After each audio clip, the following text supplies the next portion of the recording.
हर हर महादेव, जय शिव शंकर। आज हम आपको इस वीडियो के माध्यम से बताने वाले हैं कि शिव का पूजन कैसे किया जा सकता है। इसके लिए हम अवधूत गीता का सहारा लेंगे और अवधूत गीता में अध्याय 4 श्लोक संख्या 1 और 2 प्रमाण के लिए आप इसका पाठ अवश्य कर सकते हैं।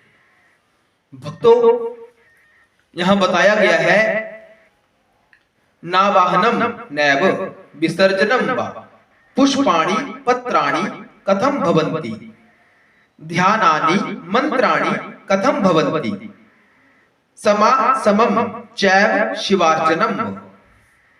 इस श्लोक में बताया गया है कि हमें शिव का पूजन कैसे करना चाहिए। कैसे करना चाहिए हमें शिव का पूजन। भक्तों, वीडियो अंत तक देखना। और जो व्यक्ति, जो संस्थाएं ऐसा कहती हैं कि मृत्यु के बाद आत्माएं यहां चली जाती हैं, वहां चली जाती हैं, उनके पाखंड का खंडन भी इस वीडियो के माध्यम से हम कर देंगे।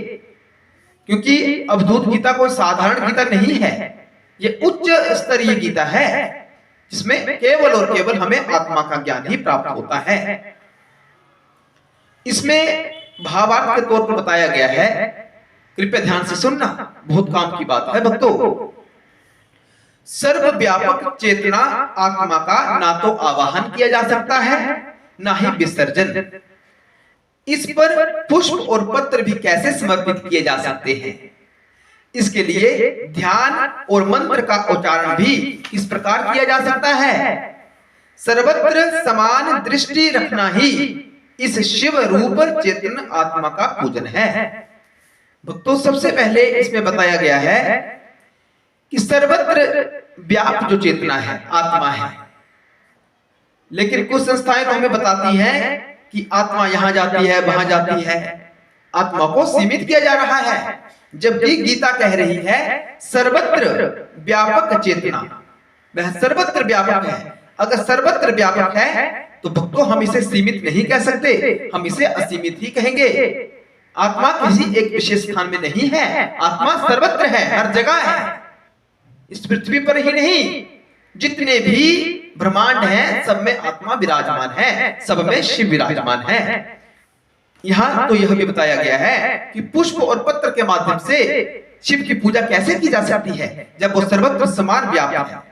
भक्तों, जो हम शिव को बिलपत्र इत्यादि सामग्री का समर्पण करते हैं वह साकार मूर्ति के लिए होता है, लेकिन शिव तो निराकार भी है, शिव तो सर्वत्र समान व्याप्त भी है।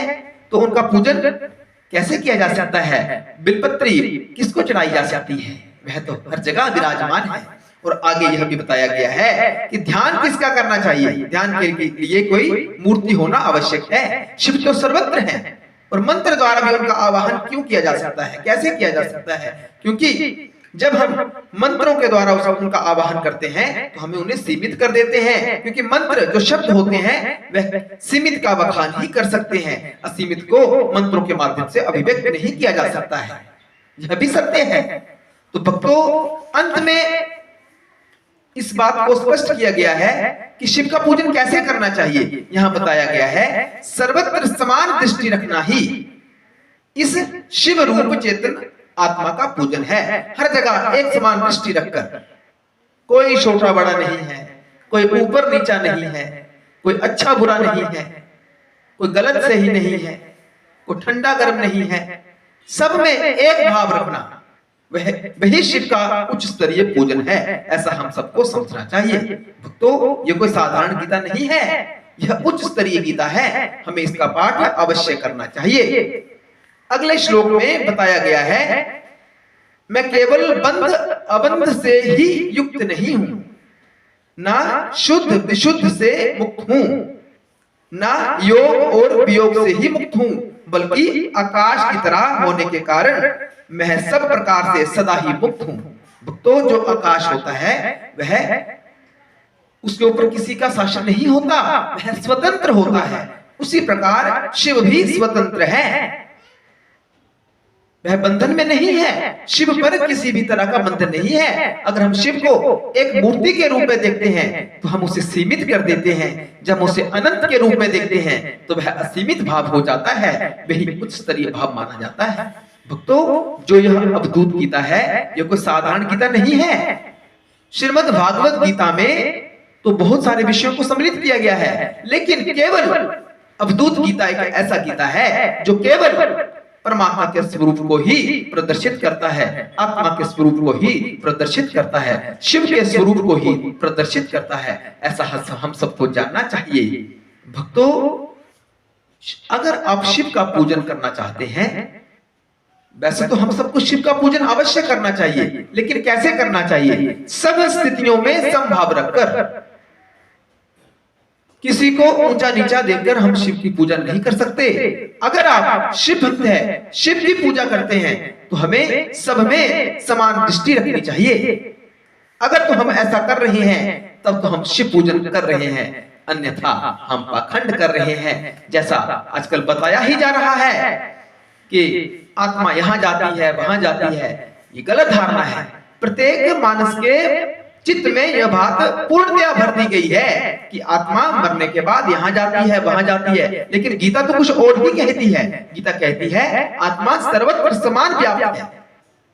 जो सर्वत्र है वो एक स्थान से दूसरे स्थान को कैसे जा सकता है? वह तो पहले से ही वहां है, वो तो पहले से प्रत्येक स्थिति में है, तो उसको एक स्थान से दूसरे स्थान में कैसे ले जाया जा सकता है? वो कैसा एक स्थान से दूसरे स्थान को जा सकती है? यह मिथ्या धारणा है कि आत्मा एक स्थान से दूसरे स्थान को जाती है। जो बात गीता विरुद्ध हो वह सत्य नहीं हो सकती, वह असत्य ही है, वह मिथ्या है, वह माया है। हमें उसका त्याग अवश्य कर देना चाहिए। हर हर महादेव, जय शिव शंभू, ओम नमः शिवाय। हर हर महादेव, जय शिव शंकर, ओम नमः शिवाय।